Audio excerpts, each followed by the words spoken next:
All right, so I'll keep an eye on the waiting room, but I think this is everyone right now. Hi, I'm Shannon. I work for the Alumni Association.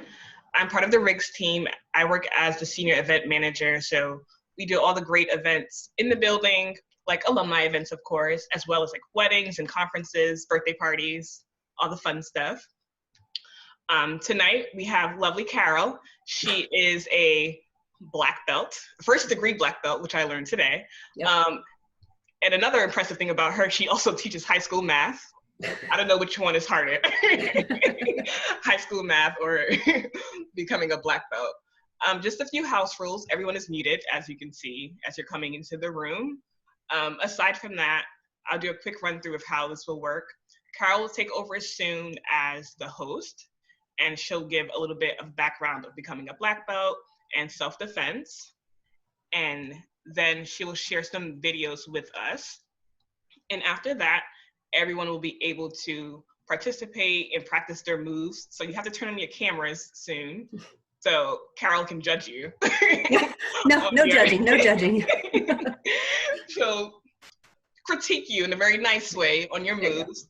If you have any immediate questions, use the little hand emoji and I will unmute you so you can ask your question. If you have more of a general question, type it in the chat, and at the end, we can go over those general questions. All right, so I'm gonna give it over to Carol right now. Okay. Hi, everybody. Welcome. Today was a really hot day. I hope you guys are staying cool. So what we're going to do today is we're going to go over some simple techniques for self-defense. This is not in any way intended to be a karate class. It is just looking at some simple ways to get yourself out of some situations and hopefully not to make you a little more nervous, but actually to prepare you in case you have a situation. I am a first degree black belt. I have been a black belt since 2012. I did it as an adult. You're going to see my oldest daughter, Meghan, who is also a University of Maryland alumni. She will be my partner when we do the videos. She is also a junior and a senior black belt. So we've been taking karate. She's been taking karate since she was in first grade. So we're part of the karate family. With a lot of University of Maryland alumni. It's called Tompkins Karate Association. So it's right down there in Greenbelt. And so we're going to start, and hopefully I can share my screen and we will get on our way here, guys. So I'm hoping that you guys can see everything we have going on. So this is just simple techniques. So some of the quick things to go over first. Let's see. Okay, so why should you practice self-defense? Notice it doesn't say practice karate, it's practicing self-defense. So in January 2018, there was a survey of 1,000 women nationwide. 81% of these women reported some form of sexual assault, harassment, or both. 51% said that they were touched or groped. 27% of women have survived a sexual assault. And I just saw a frightening statistic on television that said every 98 seconds, there's someone assaulted. So I think it's important that we know that we have some way of taking care of ourselves. What do self-defense classes help us to do? They help you to create a plan to be safe, so that you know that you always have to pay attention to your surroundings and to figure out what you're going to do if there should be an issue. You're more equipped to deal with the potential assault. You have some ideas of things to look for and things that you can do. Helps you have more positive feelings about your bodies, and it gives you an increased self-confidence, which changes the whole way about being victimized. Vulnerable parts of the body to target: eyes, nose, throat, groin. Those are the big four. Notice that they are very small areas of a person's body that we're targeting, and we want to use a big part of our body to target a small part of their body. That's the goal. Things to avoid: the chest. Your chest, if you look at it, it's a great big area, but it's very hard to hurt someone in the chest just with simple techniques. The knees, although they are great in terms of they will cause a lot of pain, they're a such a precise area that it's very difficult to attack a person's knees. The other thing to remember is after you've counterattacked, you want to get people's attention and you want to get away. Usually yelling fire is more effective than yelling help. So the first one, let's talk about going to our cars. So as women, and men, we were probably taught to take keys and put them between your fingers when you walk, okay? Well, you can see this takes a fair amount of time, and it's also not very effective. So I am proposing that you instead grab your key as such, with the end coming out, and then we are going to use this as a weapon. Okay, we're going to use a hammer fist, so we're going to use a downward thrust, and you can imagine the pain that would cause someone going into their eyes, their nose, or their throat. So that's the very first technique I want you guys to really appreciate, is carrying your keys in this manner. And then you always know to carry them with you, know where they are, so you're not rooting in a bag. Carry them this way as opposed to sticking them through your fingers. When we go over these techniques, we're going to talk about planting your feet. You want to plant your feet so that you are sturdy, but you want to have soft knees so that you can absorb any blows coming at you. When you swing, you want to swing with all your strength, whether you're swinging a leg or an arm. You want to have your whole body into it, and you want to yell at the same time. Get attention, do what you need to do. Okay, the first counterattack we're going to use is called a groin strike. If your attacker's close, you want to use the groin strike, and I'm going to kick over to a video. Okay, so now that we've gone over some areas of the body that you want to attack, remembering that you want to try to attack places that are big and don't require a precise attacking point, we're going to go through some actual escape mechanisms for how you could, or tools you could use to actually get out of an attack. So the first thing that we're going to go over are 3 different moves, and so we're going to start with the groin strike. And so obviously we all know that a groin is a very delicate area for most people. However, you also have to make sure that you are doing it in order to hit it in the best possible way. And so if an attacker comes at you and you're trying to go for the groin, you have to have your feet planted first. When we're talking about these, you really want to do your best to be in the position to get as much leverage as possible, and you're going to start by having as much balance as you can. And so if somebody's trying to push you off balance, you can try to counteract by pushing back or grabbing them as well. When they're coming at you, then the best way to come for the groin is to use your whole entire leg and your hips power in order to swing up and hit the groin. What you don't want to do is try to only use your knee, because it's really easy, as you can see, she just did, for her just to pull back, and then I'm off balance, and now the attacker has the upper hand. So instead, I'm going to try to use my whole leg so that if she backs up, then I still have some place where I have hit her, and I am still in control of the situation. So you can do that when they're coming at you from the front, or if they come at you from behind, you can do the same type of thing where you are using the back of your leg to hit the groin area.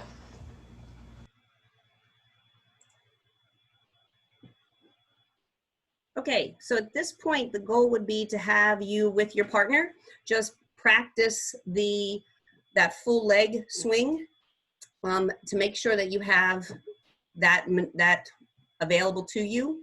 And then just take a minute, and we are going to go then to the next counterattack.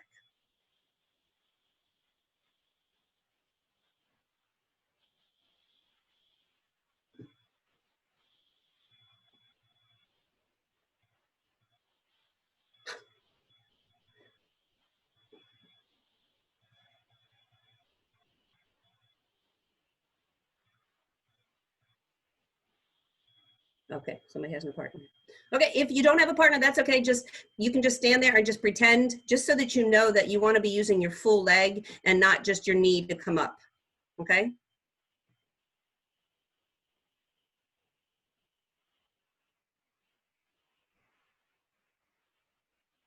All right. I'm not seeing any questions, so I'm assuming we're all good to go. So we are going to go back to sharing. And Shannon, I'm good again. Okay. All right. So the next one we're going to go over is the heel palm strike. When we do a heel palm strike, you want to make sure that you are not using your wrist. Okay. It is not a wrist strike. It is a palm strike. So the idea is to hit with this part of your hand. Again, you're going to hear Meghan talk about making certain that you are sturdy on your feet and that you're striking with the palm of your hand. Another very important piece is when you strike, you want to make sure you recoil or bring your hand back. If not, you leave yourself in a vulnerable position where they can grab where your assailant can actually grab your hand.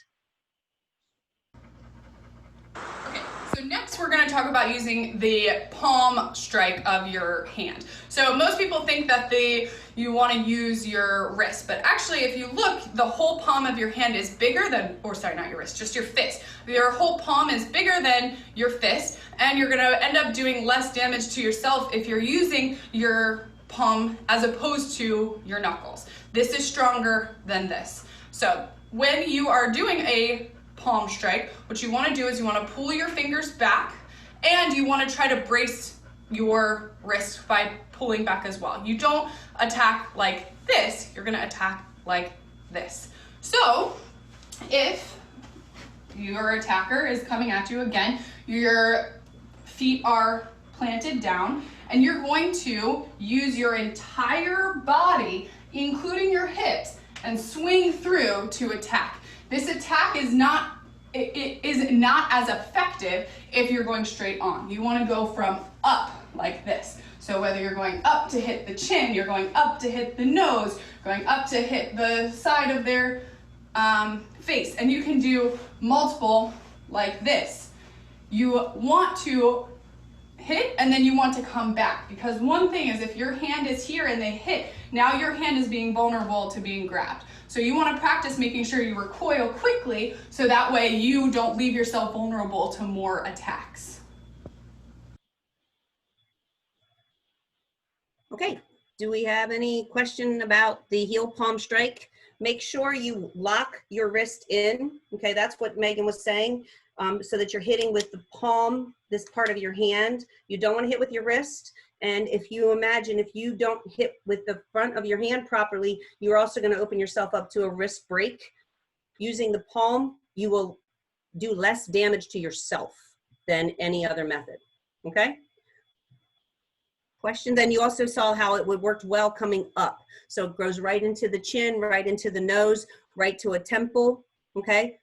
Do you only use one hand, or do you use both hands? Take your dominant hand, start with the first strike should always be with your dominant hand. You can follow with the other hand, depending on how much damage you've done. As Meghan said, you can hit multiple times as well. The goal is to strike as hard as you can so you can get away. That's the goal in all of this. It's strike, disable that person, get away, get help. No one wants you to stand in there and fight it out. That's not the plan. Thanks. Okay? All right, so we have the groin strike, we have the heel palm. The next one we have is going to be the elbow strike, okay? Misnomer, we do not strike with the point of the elbow, okay? It's called an elbow strike, but you actually strike, if we're going forward, you're going to strike with this part of your arm. It's very big and it's very solid. If you hit somebody with your elbow, all you're really gonna do is poke them. You're not gonna do much. So going forward, now you can reinforce this with your other hand. Again, it's this part of your arm going forward, coming backward, because you can do it going backward. You're going to hit them with this big part of your arm, okay? It's not an elbow strike as much as it's a forearm strike, okay? So we'll see Meghan demonstrate. Again, the hips are incredibly important, especially ladies. We need to bring our power from someplace, and we are not going to have our power in our upper bodies. Our power is going to come from our hips and from that nice strong stance that we have. So we want to use what we have available to us.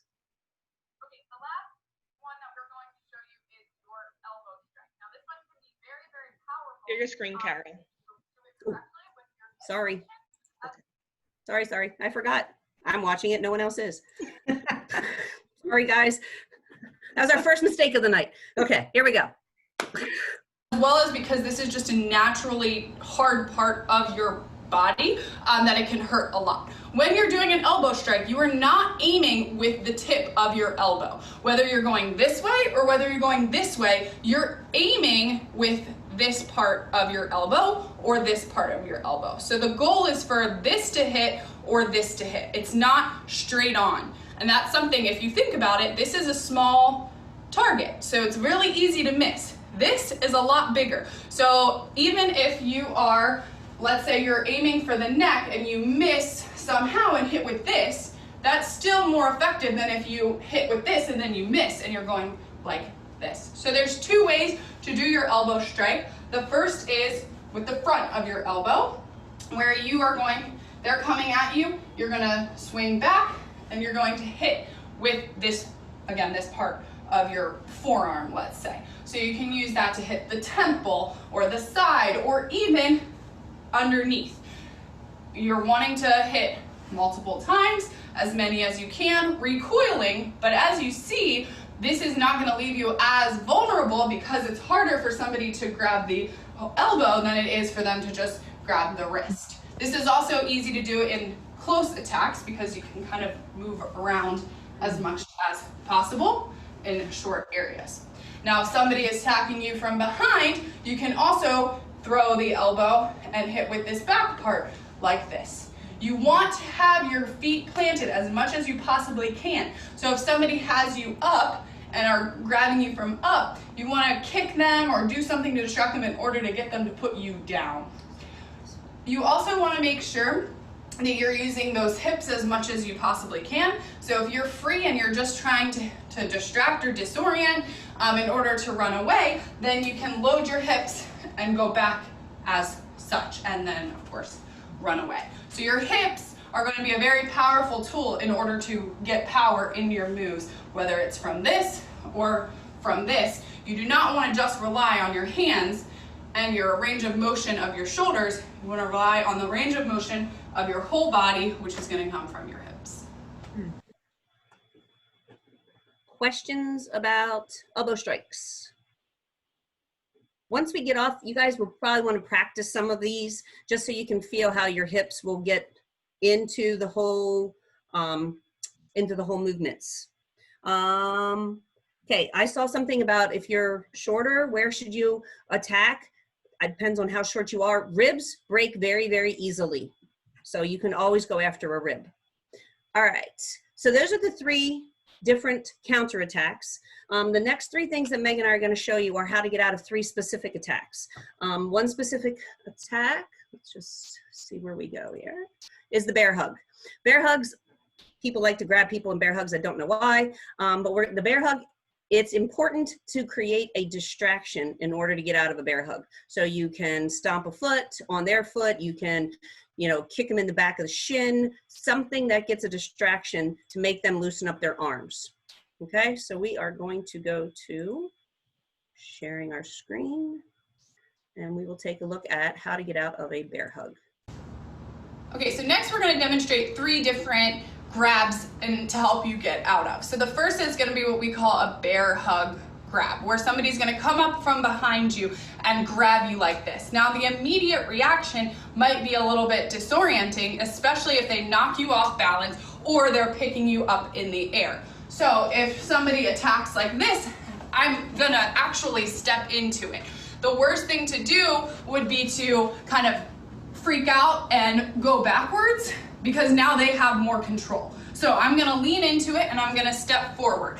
At this point then, once I have control of my surroundings and I'm ready to go, I'm going to figure out a way to distract them to try to loosen the grip. So I am going to stomp on their toe. Now the reason we suggest stomping on the toe as opposed to a groin or something like that is they're going to be focused up on the grab here, thinking that they have you here, and they're not going to be paying as much attention to their feet. And so when you do this, it's going to be just enough for them to release a little bit. When they release a little bit, then I can get my hands and turn so that I have my hands in here. Now I have the upper hand, and I have the power, and I can shoot my hands straight ahead. When I shoot my hands straight ahead, I also want to lean into it and push my butt back. Because if I'm just standing like this, it's not as powerful as if I go like that. Because now not only am I free, but I've also knocked them off balance. I know it's coming, so it's not going to knock me off balance as much. I'm going to take a step, and then I'm going to do something, throw an elbow, and run away to get help.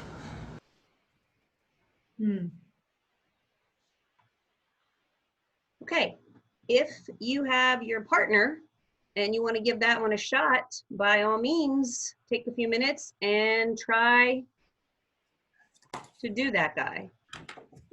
We'll just give you a minute or two. It's important to throw your hands forward, and when we teach karate to little kids, we call it the Superman move, because you're literally throwing your hands out like Superman and throwing your butt back so you push that other person off balance. Practice stomping on that foot. Well, don't really stomp on their foot if your partner won't want to work with you anymore. But in real life, you would stomp on that foot as hard as you possibly could. And I'm going to practice with my invisible partner. Okay.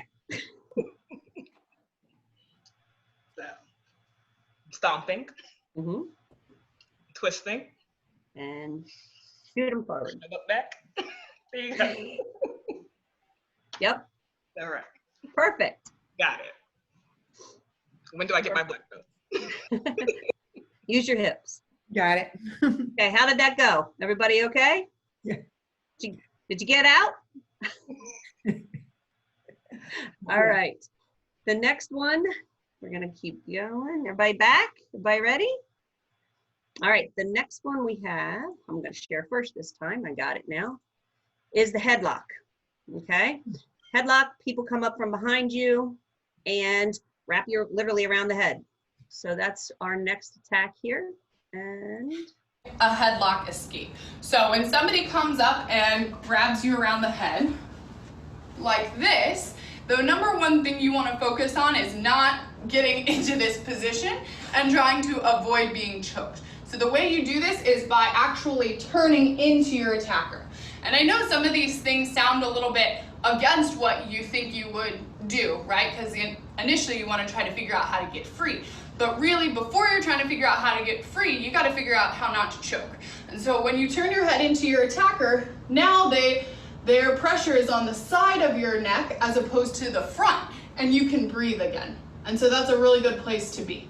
You're going to try to get your hands in here or distract again with a foot in order for them to loosen a little bit. If I can get in here and break the grip, that's great. If I can't, I'm gonna grab their hands in order to try to pull away and then just keep hitting anything I can until they let go.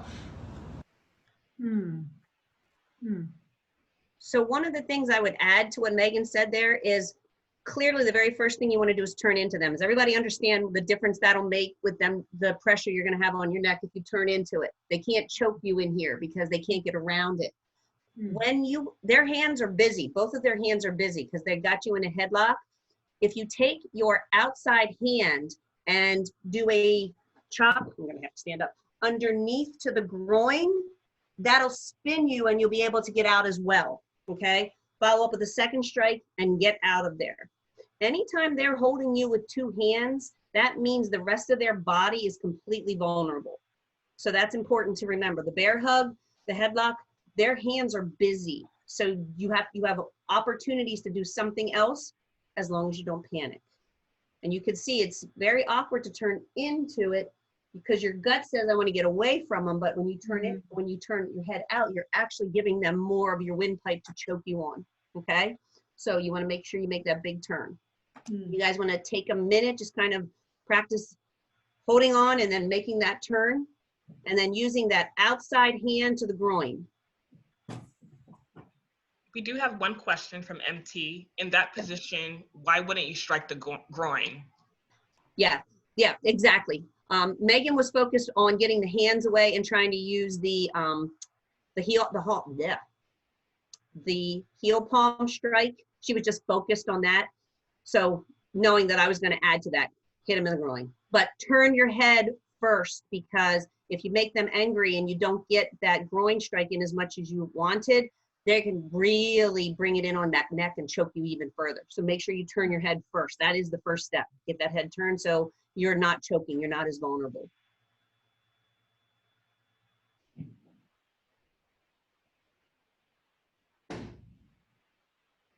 Now you guys can understand why we had to do the videotaping, because the Zoom does not work well with demonstrations of things going on. You would have been very tired. How do we do? Yeah? We got that working? Okay. Okay, got it? A lot of homework. One more to go. Okay, let me share my screen. And then we're just gonna have some do's and don'ts. Okay, the last one we have here is the back two hand grab. All right, so actually I'm gonna stop sharing for a second because I want you guys to practice something. All right, so Megan and I are gonna demonstrate when you grab a hand, okay? So if I grab your hand like this, so grab your own hand. If I wanna get my hand free, I can't if I'm fighting my knuckles. If you just turn the hand over and go toward the thumbs and pull toward the thumbs. So if I don't pull up, if I pull down against their thumbs, they're never going to be able to hold you. Okay? So you always want to, if somebody's got your hands, don't go toward their knuckles when you pull away, go toward their thumbs and it'll pop right out.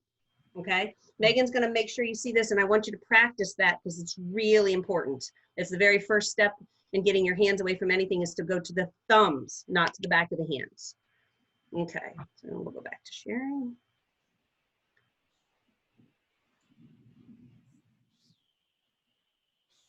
For you to do is to try to pull, right? That's going to be your immediate reaction. This is not going to be effective, okay? When you're trying to pull out like this, you're actually leaning into what they're doing.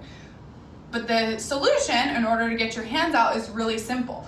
All you need to do is turn your palms facing forwards. Now, if I pull my hands out, it's really easy. I want you guys to make sure when you're practicing to try and really see how much that one switch of the hand makes it so much easier to pull your hands out. So if I'm trying to get out of this grab, I am going to take a step, turn my hands, pull, and as you can see, even with the turning motion, I was able to release her hands from my hands, right? Pull, and then I'm going to turn. I'm going to do one of our attacks that we've learned, whether it's this, an elbow, probably the most effective, and then I'm going to run to get help.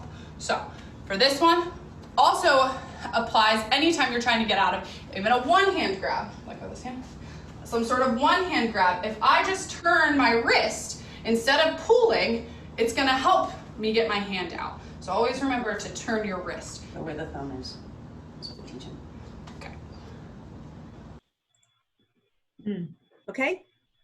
So did you guys see how that wrist makes all the difference? So if you have your partner, have practice not turning your wrist, and then practice actually pulling toward their thumbs. Your hands will come straight out. Okay. It doesn't matter if they're grabbing you from the front or from the back. Okay. Those thumbs are a weak spot. Questions? Anything? We do have two questions. Okay. The first one is, wouldn't jerking toward the back of the hand first, then immediately pull toward the thumbs, fooling the gripper? Wouldn't that work? Sure. The key though is you're not going to get out pulling toward their knuckles. You're going to have to pull toward the thumbs in order to get that escape. So if you want to do a diversion first, absolutely. But you have to, this whole idea of make a plan, practice. That's where this becomes important, so that you don't panic right away, that you take a minute and think, go towards the thumb, go to the thumb. Yep. And the second question is, if you get out, why not just run, not turn and strike? Because depending on how fast you are, the idea is, remember that person's coming toward where you're going to probably be running to. And if You might have some of their balance, but you might not have knocked them off balance. The idea of turning and doing one strike is about, causing them some level of pain so that you can get away. It's that moment of, ouch, something hurts. So if you strike them in the groin, they're not going to be as quick to follow you. That's why. That's helpful. Anybody else? Any other questions? So those are the 3 strikes that we had, the 3 escapes. The rest of this is really about safety. Things to do, things not to do, all right? Unless there's something else, I'm gonna go back to sharing my screen. And we will look at these do's. Okay, so remember, the goal in all the escapes is to get away and then get help, okay? And getting away, like we said, normally we do a strike before we get away, just because we need that extra second to get for that strike. All right, do things. Oops, hold on. Always be aware of your surroundings. Look around as you walk. Act confident, stay focused. That's part of what taking a self-defense class will give you. The confidence to say, it's okay, I'm out here on the street because I know at least a little bit, okay, about how to stay focused and how to get out. Take forceful dynamic steps to show confidence. Everything I've read and everything we've been taught is you don't want to make yourself look like a target. Swing your arms as you walk. Always have your hands free. Do not be talking on your phone and be carrying packages with your other hands. You have nothing to defend yourself with. Absolutely nothing. So have your hands free. That's why backpacks, in terms of having your hands free, are good. If you have packages where you've been shopping, try to consolidate. Try to keep your hands free. Have good posture, be big, okay? We tell kids this when we teach them karate. It's about being big, and being big sometimes is enough to keep you safe. So be big. Walk at the same speed or faster than those around you. Walk with purpose. Always look like you know where you're going, even if you don't, okay? The more confused you look, the more you look like a target, the more you're stopping to look at your phone to get directions. You look like you don't know what you're doing or you don't know where you are, and makes you a victim. If you need to look at your phone, stop and, sit down at a table, order a coffee, do something so that you don't look like you're lost. The next one is a little controversial. Just put that out there. Talking on your phone when you're by yourself. Not that you want to talk on the phone to be distracted, but you want to talk on the phone so that if you feel threatened, you can tell someone that you feel threatened. So you have to look at the purpose for the phone call that you're in. So if you're talking to someone, you're talking to a friend and you're having a grand conversation, then you're not aware of your surroundings. That's a different phone call than calling your mom, a trusted friend, and say, look, I'm walking by myself. I just kind of want to have you here in case something should happen to me. And do be aware of the effects of drugs and alcohol. We know that one, especially on college campuses, it's important. Don't use headphones that limit your ability to notice your surroundings. You have to pay attention. If you have headphones in, that's fine, but don't have them so loud that you can't pay attention. Don't have your hands full, okay? Don't walk with your hands in your pockets, okay? When your hands are in your pockets, you're an easy target because you have nothing to protect yourself with. Don't be unaware of your surroundings. Know where you are. Don't be distracted. Try not to walk in the dark. Look for lighted streets. Look for places where there are people. Don't be predictable, especially if you're a single person. Change up the time of day you exercise. Change up the time of day that you do things. For the most part, try to walk with someone. Don't be alone. Try not to be small or timid. Try to be big. Have confidence. Even if you don't feel it, you have to act it sometimes. The last part is, thank you for being here tonight. I hope that you've learned at least one thing that'll make you feel safer and that you can practice. Wow. Tremendous. Everybody should have this. God. Unbelievable. Told not to look people. Oh, so I see, Sue. Actually, I've seen two different things, Sue, about looking someone in the eye. So what they have said is you don't want to stare someone down in the eyes, but you want to look around so that you have presence of mind and they know that you've noticed them. So there's a difference between staring somebody down and actually just noticing them and continuing on your walk.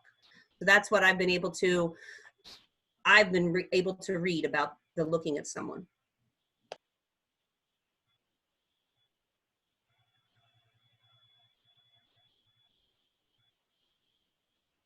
You didn't have your microphone on.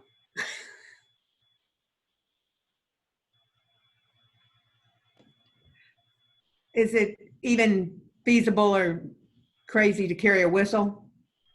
I don't think that's a bad thing. If it makes you feel more confident, then that's what you should do. Yeah, you gotta be quick. You know, whether or not you're fast enough to get the whistle out of your purse and out into your mouth, or even if it's on your keys. Yeah, right. You know, so for the keys, I'm much more about making sure you carry that key in a hammer fist position. I think that's a bigger thing than worrying necessarily about where my whistle is. Thanks. What are your thoughts? Oh, sorry. I was going to ask this question. Hi. Someone asked, could you nod or say hello to people, or just look and go? I think it depends on whether you're in New York City or in Ellicott City. You know, I think that when you have a lot of people on the street in New York, the reality that you're going to be nodding and saying hello to people is probably not, but that doesn't mean you shouldn't look around. I think that's more important than anything, is that you're looking around, being aware of your surroundings at all time. Ellicott City, if you're walking downtown Ellicott City, there's a better chance you're probably going to nod and say hello. And remember, every time you do that, you're also kind of taking a mental picture of what that person who could be a potential attacker, what they look like. And they don't want to deal with that. They don't want you to know what they look like. So that's another thing to keep in mind. Go ahead, Haley. Thanks. So my question is, what are your thoughts on the self-protection measures that are frequently sold and I guess marketed exclusively for women? You know, things like they sell those keychains that look like a cat, for instance. You might have seen that, or like mace, you know, like purse-sized mace. Like, what are your thoughts on items mace, like you that? got to remember, is not legal everywhere. So that's another thing to be aware of, is whether or not you're in a place where carrying mace is even legal. These things, the claw thing, they're all fine if you know how to use them. Holding them on your key isn't going to do you any good if you don't know how to use it. And, you know, I think that there's other things that you could do.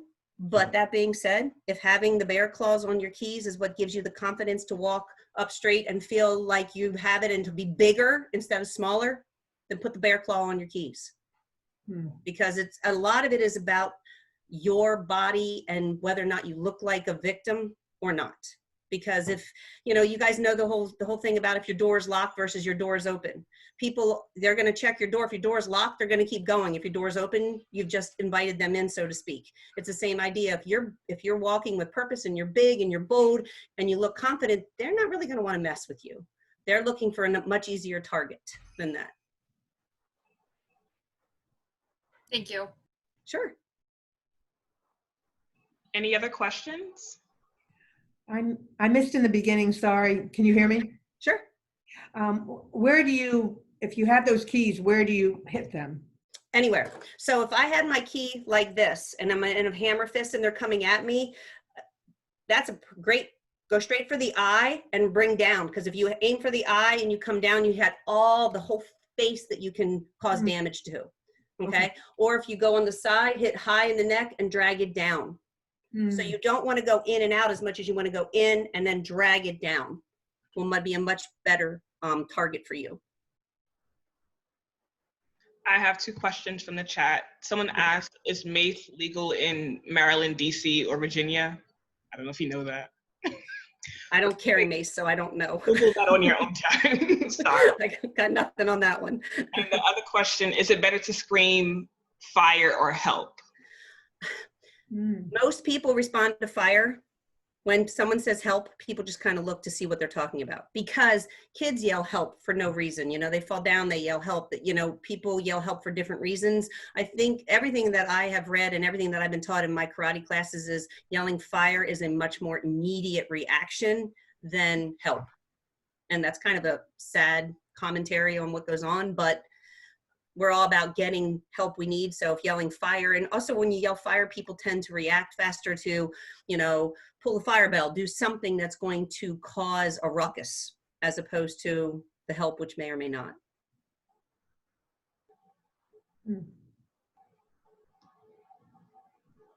Okay, anything else? Any other questions, comments? Haley has a question. There you go. I played it safe this time and I raised my hand. My question is, what do you recommend if you feel like you're being followed?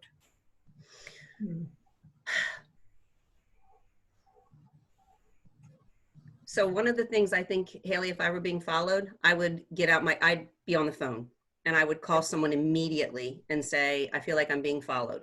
That would be my first thing.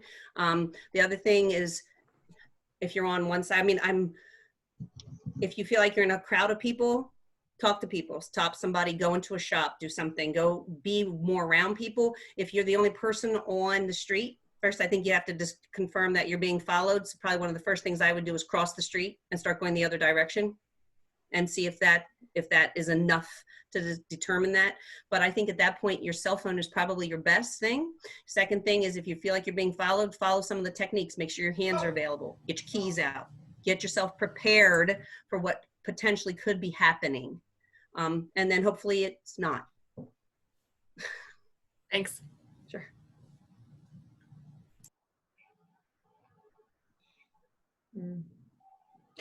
Someone asked, why not carry a small can of WD-40 sprayed in their eyes? Will certainly distract them. Yep. All of those things will work if you can find them at the bottom of your bag. I mean, unless you're walking carrying your WD-40 in your hand at all times, you got to remember that if you don't have your hands, you don't have anything. And if you have your can of WD-40 and it doesn't work, then you've really you've made it worse potentially on yourself if they don't stay away from you. There's lots of things. I mean, there's lots of things you can Google and see different things to try. But for me, the biggest thing is have confidence, have a plan, don't be distracted. Know what you got going on and keep these available to you. That's good. And Sue had some advice for the group. She says that she walks behind a couple when she's walking to the metro. Good. I have a question. Going back to if you feel you're being followed. So if you're in a place where you're by yourself, if you make a phone call, is it better to call a friend or a family member, or would you recommend maybe calling 911 if you're concerned? Oh, that's a tough one. I think I'd have to take a look at the level of threat that I felt. If I felt just a little uncomfortable, maybe the first thing I would do is call a friend. If I felt very uncomfortable, I would call the 911, because then at least if you call 911 and you're talking to someone, then you might be able to cut something off quicker if they come at you and you say, look, I have the police on the phone. I don't have a whole lot with that one because I've never really been put in that situation. So that one, I think a lot of it is, follow your gut. Don't assume it's nothing until it's nothing. Assume it's something. So we had another question about holding things, having easy access. I think what Carol's saying overall, whatever item you have, pepper spray or mace or the claw thing, it needs to be in your hand. So if you're walking to the metro or walking to your car and it's dark, it's not helpful if it's in the bottom of your bag and you don't know how to use it. So overall, whatever item you have, you need to have it in your hand if you're by yourself. And you hit another great thing, and you need to know how to use it. Having the pepper spray, and I think it has like a lock on it. If you don't know how to get the lock off of it with some effect and do it quickly, you could end up setting yourself up in a more dangerous situation. So just be careful. I had a question too. Mm-hmm. If someone asks for money and you have to run, but then somebody's persistent, how would you handle that? Somebody asked me for money, I would give it to them. And hopefully when they were taking the money and counting it, I could get away. Yeah, okay. I mean, there's no amount of money worth your safety, and the reality is I would probably give them my whole purse. If that's all it took for me to get away, they could have it. I can get a new driver's license. Okay, thanks. Yeah. We have another question. Any advice if they take your phone? Oh, if that's the only thing they took and you could get away, let them have it. But if they took your phone and that's a tough one, because that is your primary way to get help. So I would think at that point you'd go into survival mode. Think about the things we've talked about. Think about how you're going to strike. Start working on your plan. They took your cell phone, so what's your plan to get away? Because that has got to be your focus. Your focus is to get away, period. Mm. Someone had some more advice. They said, yell, I have the police on the phone, even if you don't. Mm-hmm. That might be helpful. And then Pam asked, if someone's pulling your hair, how should you get away? So we actually have, when we take karate, they actually have what they call the hair grab.